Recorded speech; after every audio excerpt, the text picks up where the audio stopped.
Countdown to November 8, 2025 is on and all eyes are on Anambra State. The question on everyone's lip is INEC truly ready to deliver free, fair and credible election? From beavers deployment to security, logistics and transparency, the people want answers and confidence is on trial. Now to the political battlefield. Four major parties are taking the center stage. The ruling APGA determined to hold on to its fortress, the formidable APC flexing federal muscle to break through, the ambitious ADC seeking to carve a space for new voices, and the resurgent Labour Party riding on a wave of people's power and grassroots mobilization. At the heart of this contest stand four men, each with a claim, each with a vision. Chukwuma Charles Soludo of APGA, the incumbent governor banking on his records in governance and reforms. Nicholas Ukachukwu of APC, the businessman politician, promising a shift powered by federal connection. Chuma Nwosu of ADC, the underdog challenger, betting on fresh ideas and alternative leadership. Lastly, Judge Moghalu of the Labour Party, a strategist and grassroots mobilizer, hoping to channel the LP momentum into an Anambra victory. But whose message resonates most with the people of Anambra? Who truly has the ground game, the vision, and the people's trust? And can INEC rise to the moment, ensuring that the will of the people and not the weight of machinery decides this election? Welcome, this is Viewpoint, where we discover perspective and embrace dialogue, and I'm Olaitan Babatunde.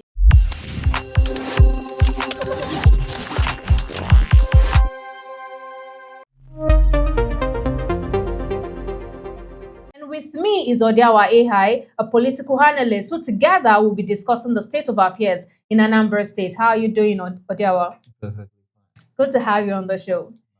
Now, unlike the usual where we have the two major parties in Nigeria tussle for power, in Anambra we hear new parties from APGA, the incumbent party, to the newly created party ADC, all enter on deck to see the success of Anambra elections. So, Odia, we're starting with INEC. We know several things are put in place to ensure free, fair election, and some of this is we've seen issues of logistical challenges such as ballot distribution, polling units accessibility, timely collation of results, working with security agencies to guarantee the safety of voters, staff, and material during the election. In your opinion, how prepared is INEC to conduct a free, fair, and credible election in Anambra State November 2025? Well, frankly speaking, from INEC's perspective, from the deliverables which Yeah. have been evidenced via radio, TV, and even on their official website platform, typically the law states that they should have started preparing 360 days before the election. Okay. So far, so good. The BVAs, the continuous voter registration, CVRs, and even the awareness has been up and going. Recently, they had just concluded the finalization of the registration of new political parties, and okay. of course, new voters also likewise to accommodate 326 wards from 21 local governments within Anambra State. Likewise, 5,700 voters, 2 Okay. point something million voters to be exact. Yes, 2.8 million to be exact.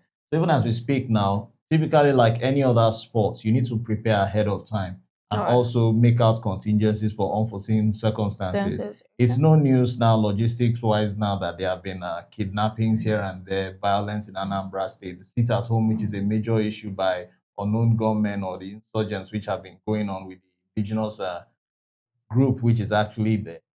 These things come into play and will now also hamper. Has INEC actually taken into cognizance in partnership with security agencies? How are they going to doctor or treat these unforeseen circumstances if Okay. they wish to alter a delivery of materials rather, to certain polling units, certain wards?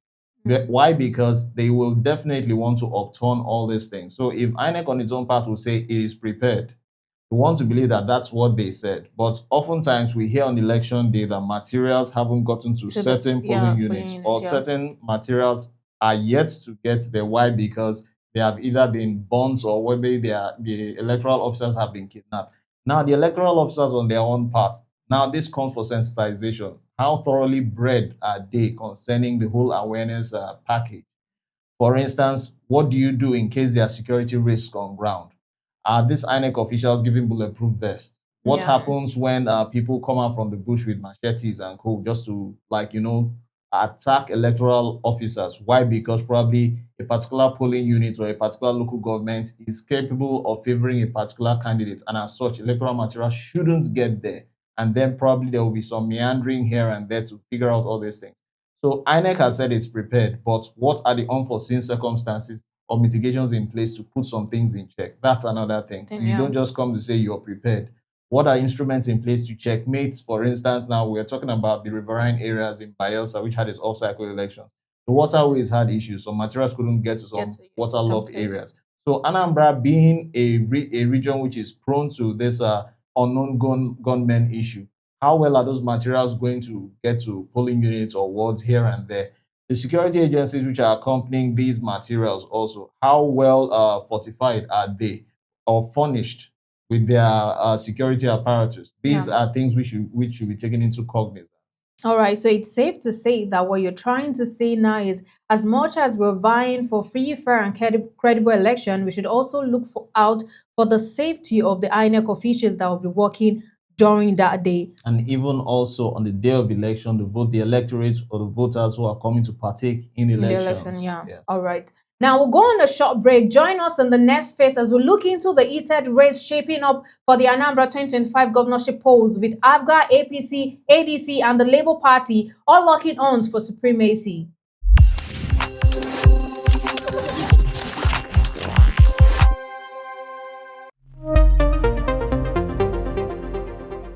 Welcome back to the show. So, Odiawa, moving on from the INEC, now we want to talk about the political parties that we have in Anambra State. How do you think APGA is balancing the use of incumbency power with ensuring fair play in the Anambra 2025 election? Well, typically in Nigeria, we know power of incumbency is always supreme Yeah. when it comes to elections. Why? Because nobody wants to remove his stool from underneath him or her. Now, APGA on its own part has actually provided the candidates, which of course is the incumbent governor, Governor, yeah. Chukwuma Charles Soludo. Now, the question is, will they want to actually throw away power elsewhere? Definitely no. They will still want to fulfill based on continuity, which is a feature of every government, every Yeah. government, any governing administration, that continuity should actually be in place. So APGA has been an Igbo-centric party that is dominant there, and they want to continue their administration, which they have set for the people of Anambra Okay. right from 1999 up until now, and won't want to make sure that any continuity is altered. They have promised free and fair election according to the yeah. Anambra State Independent Body, and they've also made sure that even though the candidate is incumbent, he's not focusing on the fact that he's winning the election or there's an election in place, according to reports. Okay. He's actually focusing on the infrastructures because it's like a sellable thing. Yeah. You're going out to promise people, this is what I have, this is what I've done, this is a track record. Vote me if you Yeah, want. this is what I'm still This is doing. what I'm still doing. Yeah. And this is what I intend to do. do. Hence the manifesto which he brought up, Changing Gears, version 2.0. Okay. So these are things which he comes in, which APGA has actually laid bare before the people. It's a case of going to the markets. Do you like what you see? Okay, the electorates are the potential buyers. I like what I see. Let me take this. So they have left it bare. So it's a case of I'm not forcing you. It's not a case of compulsive election. Yeah. They're telling you, this is what I've done, this is what I'm doing, and this is what I intend to do. Yeah. So it's left for you to continue with us or not continue with us. That's the way I see APGA selling out what they have. And I think I like his strategy because one thing the people want to see is, things that would benefit them, and seeing that is not so focused on campaigns and how to get people, and is more focused on, okay, this is what I'm doing regardless of you voting me in or not, even though the end result is I want you people to vote me. Yes. But then how they say that the end only justifies the means. So it doesn't really matter if I campaign to you, but you can see the things I'm doing and you will benefit from all those things that I'm doing. So I think it will be wise for you to vote me in. And looking at the political party, APGA is one of the parties in Nigeria that are not well known, and seeing that they now have the opportunity in Anambra State, it would make sense for them to be able to come up with strategies like the one he's doing now to be able to maintain their place in the state and probably just spread their wings around the states in the country. Hopefully that's going to happen. But in what ways is APGA addressing criticism about the quality of leadership and governance under its watch? Well, in the case of addressing criticism, like I said earlier Mm, on, they every government will always suffer criticism. There will be sure. people who like you, and there will And be people people that do who will not. hate you, who would not. So definitely, in addressing criticisms, it still falls back on what I said. The Yeah. electorate have the final say, but we Hmm. wish that would have happened in any election here in Nigeria, because at the end of the day, it's a case of our slogan is what we're selling out. But Yeah. APGA is trying to let people know that we are selling more than our slogans. We are selling our infrastructure, which we've done. We're selling out a digital Anambra, which we've done. We're selling out so many initiatives which we have brought down on board. Now, these initiatives will still fall back on we not trying to or not APGA not trying to give compulsive voting, like I said Okay. earlier on. It's a case of we have to give you this and you come on your own terms and conditions. So it's a case of delivering service to the people. And in return, the people have a right to state what they want and how it should be. All right. Starting from where you talked earlier, you said that in this case there are people that would like you, regardless of how good or bad you are. People, there are some that would, you know, they will align with your own perspective and your objective, and there are some, no matter how good you are, they don't even care. Now, how does APGA intend to connect its grassroots strength with credible policies that resonate with youth and urban votes? Looking at Nigeria, 70% of the citizens are youth. And that means that when it comes to election, if the youth comes out to vote for you, then there's 100% probability, or let me just not say 100%, say about 95% probability that you're going to win that election. So how do you think APGA party is trying to connect with the youth? Because I feel like they're the main people here when it comes to election. Well, today's election now has gone way beyond standing under the hot basking sun in the polling booth. But okay. Because these days there are polls which are held online, even though it is not recognized by the But electoral yeah. umpire. So we get to see that the youths are more online. So it's a Mm, case of uh, trying to see how we can also get the demography in the youth, not just the elderly who will go and stand to exercise their civic rights but yeah. on a Saturday come November 8th. Now, going over to the initiatives and policies here, there are initiatives which, of course, making the rounds in Anambra State, which have come on board to mobilize people into the APGA camp, which I have seen is quite working, judging from what I've seen online and even on news reports. We have the Soludo Kindred Initiative, the SKI, Okay. which has been brought up, and they try to make sure that this is actually entrenched in what they call, in their own language, the Umunna, making sure that this initiative is actually sunk down even to the local government level in the Okay. kin in amongst the kindred, and it has actually taken covered actually 12,000 or 21,000 people thereabouts within Anambra State. Another initiative has been the case of a digital Anambra, trying to make sure that they encompass the those who are actually in the markets of Onitsha, taking them down to the hubs in Oka to make sure that everyone is actually digitally entrenched Okay. in the digital world as it's evolving. Because whether you like it or not, technology is still a case of tomorrow. We have so many apps like our own indigenous app. We have the electoral monitoring system now, which is a digital aspect of politics.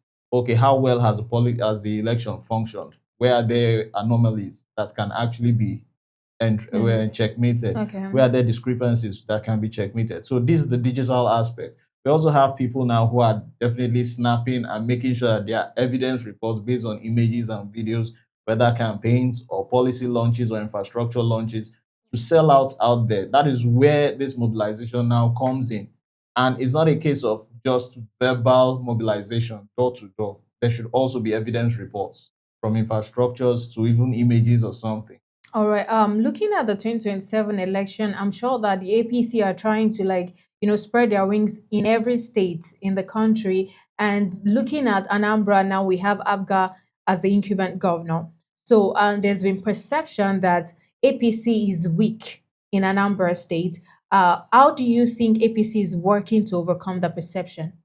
Well, number one, APC, for instance, has any state APC has not been able to clinch on, or Yeah, clinch rather, it's been a case of looking for how to make sure they dominate the place by imposing or dropping in or asserting that they have a state executive within the in the states. We could state. take example from Edo State.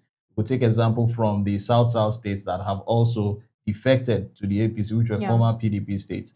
Now, zeroing in now on Anambra State, we should look at it that from the other visits which Tinubu made to Anambra State, he made a particular statement. He said Soludo is his friend, Okay. and he was really, really welcomed. And we don't see any rancor between Soludo and And Tinubu. Tinubu, judging from the fact that while he was governor, I mean Tinubu, Soludo was CBN chairman, and this Mm, friendship has come a long way.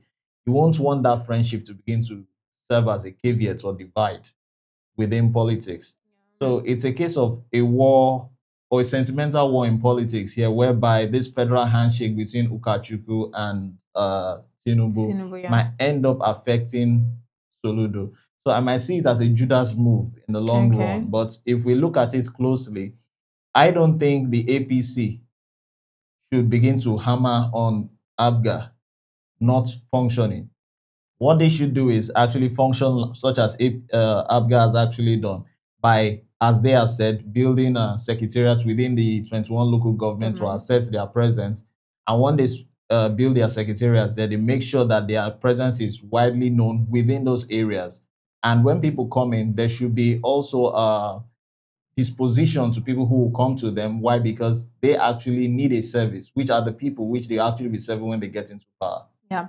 All right. So you just talked about the people and then the people they were going to be serving and all that. What alliances or grassroots mobilization strategies is APC using to build voter confidence in 2025? Because looking at the state of the company right now, the country right now, I feel like people really do not trust the APC party because of the things that are going on in the country.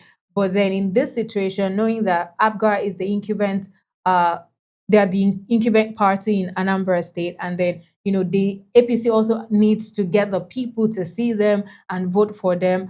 What do you think they can do, or like what alliances or grassroots mobilization strategies is APC using? Well, before we start with the grassroots mobilization strategy, we should look at the fact that APC, the perception within the Southeast region is weak. The only Mm, Southeastern states the APC is dominating, even though they are not comfortable with it, is Imo Imo states. State, okay. So trying to dominate Anambra State, which is the original birthplace of ABGA, will be quite difficult. Why? Because the APC party, on its own part, is a southwestern party which has succeeded. No disrespect to any party not being able to Yeah, in the take charge of Southwest. the center or everywhere or anywhere. Now, the APC on its own part will have to work seriously hard in trying to win the people concerning Anambra State. Hence, the adoption of mobilization of strategy is a very key feature. That is door to door campaigns, town hall meetings, or township unions, or probably also adopting of civic bodies within Anambra State, which they've adopted. We're talking about SOFIC and also the Anambra Equity Movement. These are Okay. bodies which they have also co-opted into their agenda to make sure that they begin to go virally within the local government. And of course, not forgetting the APC agenda, which is the Tinubu's Renewed Hope agenda, which is most important, sellable from the federal down to even the constituent units or polling units or local governments within Anambra Anambra State. State. All right. How does the APC intend to address skepticism about federal influence or overreach in the Anambra election? Because, well, when it comes to election, whenever we hear there's an election, people mind is already made up that the federal, whoever is on the federal seat, whatever party is there, would influence election. And I feel like over time we've seen that majority of the state that have done this election, APC always win. I think this Lagos local government election that happened, I was opportunity to be there, and then I had the opportunity to speak with someone, and he didn't go for voting, and I asked him why. He said because they already know who is going to win. APC is going to win, of course. So there is no point going and stressing themselves to vote because it's already decided. They will just be stressing themselves and all that. So there's been a lot of hearsay, there's been a lot of skeptical opinion about APC and their influence. So do you think they would ever get to the point where they address this? Well, I'll fall back on what I said earlier on about Tinubu claiming Soludo is his friend, Friend, yeah. even though Soludo doesn't belong to the APC. APC. But it's only normal for the federal, which is the center, being the APC ruling party, to support its candidates. Of course, we could see evidently in images and photographs the Yeah. endorsements of Nicholas Ukachukwu. We should also look at it that he, Nicholas Ukachukwu, which is representing the APC, is a grassroots person who has actually been financing various political movements within Anambra State. He's from Urumba, Anambra South. So based on zoning agitations, he has actually met the requirement. So I would say it's going to be a very serious uphill task or serious locking of horns between Soludo with the APC candidates by virtue of connections with Tinubu being friends with Soludo. So So I would say it's a triangle or a dicey situation at the end of the day. So will it be a case of futuristically speaking, Tinubu's hands is going to be tied if the elections are usually, as it always is, inconclusive, yeah. or probably the elections at the end of the day, federal influence or federal might is going to slam on Anambra State. Another thing we should look at it ultimately, oftentimes resources always dictates the tune of electoral Election. results, because if there are powerful resources such as we have oil in the south, there's going to be a power shift at the end of the day. So these are things we should look out for, Okay. futuristically speaking. All right. So moving from APSC and going to ADC, the newly created party in Nigeria, or probably should I say they rebranded the party. What opportunities does ADC see in positioning itself as an alternative in Anambra politics? Well, the ADC, the Alliance Democratic Congress, it's been a party which has been there, though Nice, unrecognized, yeah. but there are influential people who will come in, and there are also persons here. And there will be attraction. The likes of David Mark, Aregbeshola, Atiku, they've pulled in people to People, yeah. recognize the party. The party has seriously rebranded, even up to their website. They are doing a whole lot. So going forward now, in the candidates, John Wosu is a new name in politics as far as I'm concerned, and ADC is a new party in Anambra State as far as I'm concerned.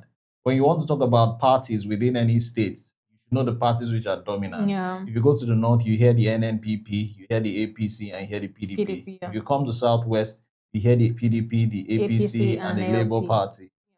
And when you come to southwest, you hear APGA, you hear PDP, and you hear the Labour Party. Now the ADC, being that it started its coalition movements, now wants to use this as a litmus test to see how they are going to pull their weight coming in as a party of integrity.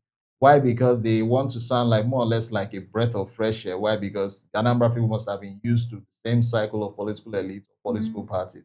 So they might be coming in as a new, I will say as the Americans say, new kid on the block, Okay. trying to see how they can deliver to the Anambra people. What they have to offer in the long run is what the case of time will tell. All right. Just like I asked you with the APC party, like how are they engaging with the grassroots and the youth? And I'd like to ask the same for ADC because, like I said earlier, the youth, the women, these are the people that actually make up the majority when it comes to voting. So, how is ADC engaging with youth, women, and marginalized group to grow its voter base ahead of 2025? Well, judging from visuals which I have seen, I could rate the caliber of followers, sycophants, and also party stakeholders within the APC. Okay, Rather, the ADC. ADC, I beg your pardon. Yeah. The ADC are actually gathering followership based on township and also grassroots mobilization. I'm not sure yet they have the big four movements, which the others have.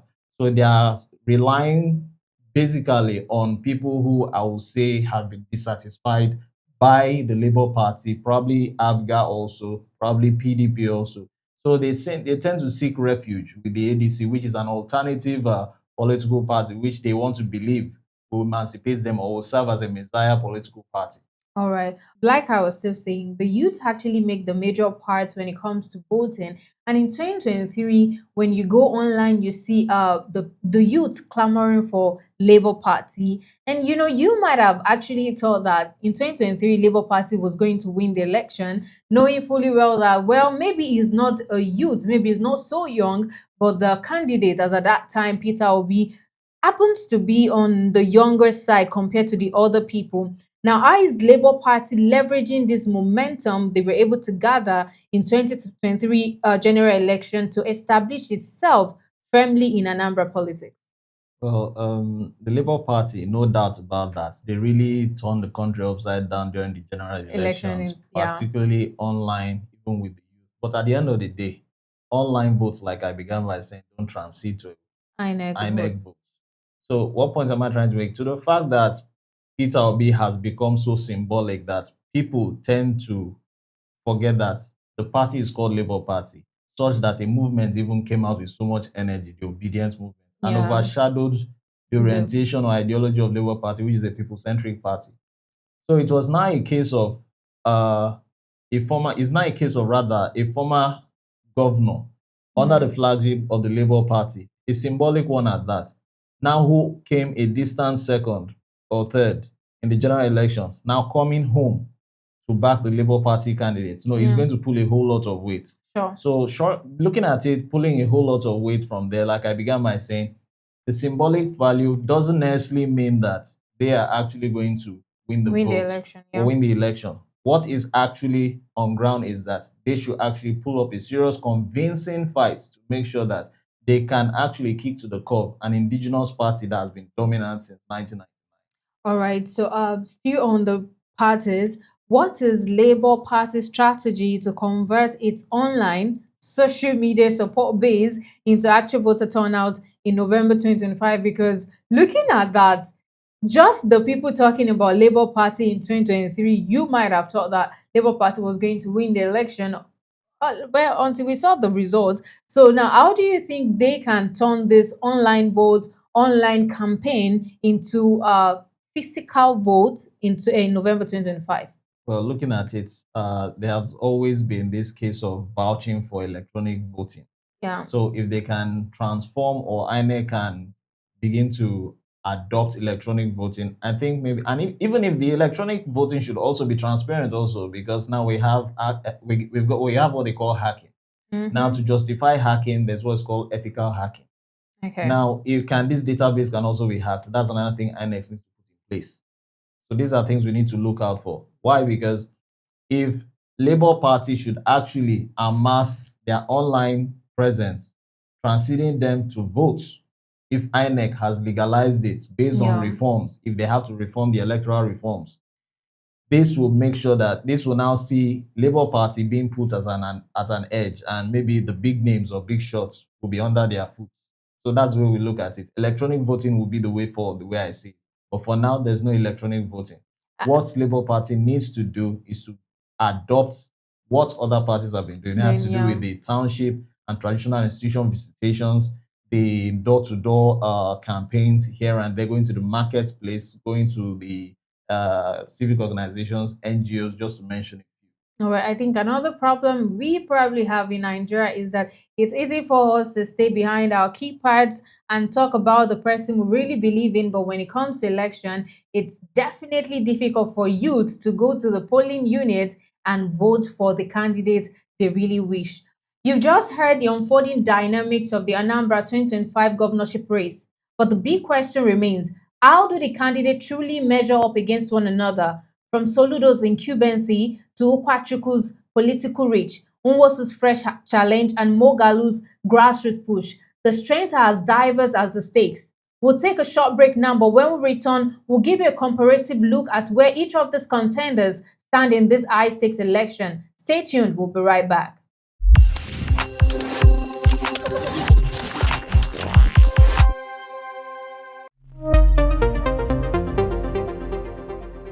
Welcome back to the show. The show is still Viewpoint, where we discover perspective and embrace dialogue.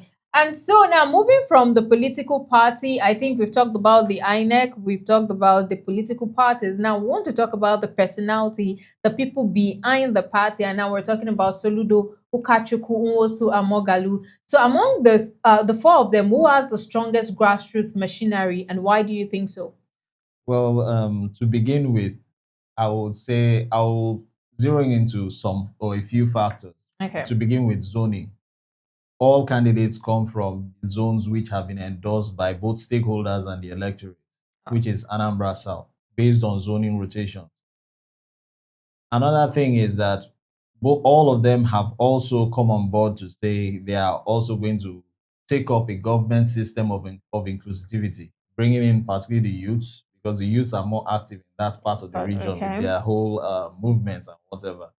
They've also adopted the civic organizations also to be within their back or rally behind their backs. We also have a case of endorsements of you must be a Catholic or whether you must be an Yeah, Anglican African. also because that part of the southeastern part is actually a Christian dominated region. Area. So all these factors come into play. But one major factor comes into play. How well do they embrace the whole demography based on adding up the youth base and also the rural base? These are two different aspects of demography.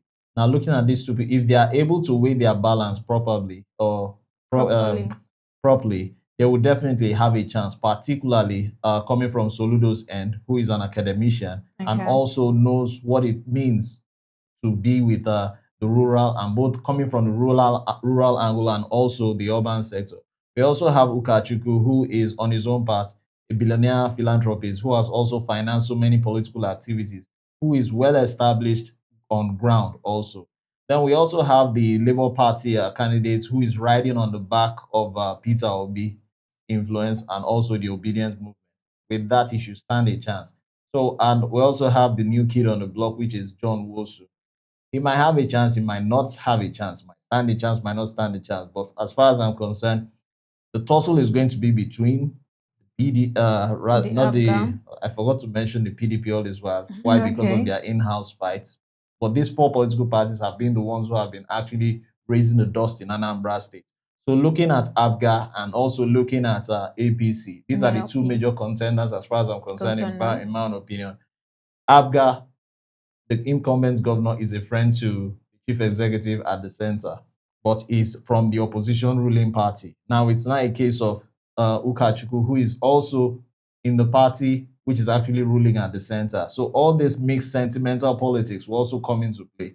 But in the long run, APGA, being a dominant Igbo-centric party, we might still have a chance to still come back. Why? Because if its infrastructures are already in place for the people to see. That is what people would actually believe in. That's the only thing I say. So that's the only thing I have to see. So in the long run, I feel Soludo, coming from the academic background, coming from the technocratic background, coming from someone who has also been in government from yesteryears and Mm. knows the modus operandi in government, would definitely stand a chance with his changing gears, as his policy will say. All right, I think over time we've said that we should look beyond the party and look into the personalities. And like you just said, now we have someone who doesn't just promise, but he carries out his promise. But then we've had issues of people doing stuff in their first 4 years, and then the last 4 years is for their own benefit. But looking outside of that, we're looking at their achievement, the things they've done, the things they've achieved politically. And you talked about John also being a new name when it comes to politics. So I'd like to ask you what decisive qualities will ultimately define the stronger candidate in Anambra's election in November? Well, the strongest decisive moves, number one, not only from the candidates, which is Yeah. actually also the political party in general, will be their ability to convincingly hold their ground in all 21 local governments, as APGA has actually done from the elections, and of course, dominating Anambra South, where all the candidates have actually come from. Might we recall the by elections, which was just concluded in August? all the candidates from Anambra South, or the constituencies in Anambra South, were cleared by APGA. So as it is now, APGA stands a better chance in winning the hearts and strongholds of the 21 local governments within Anambra State.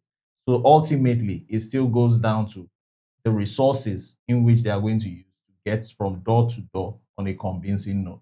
All right.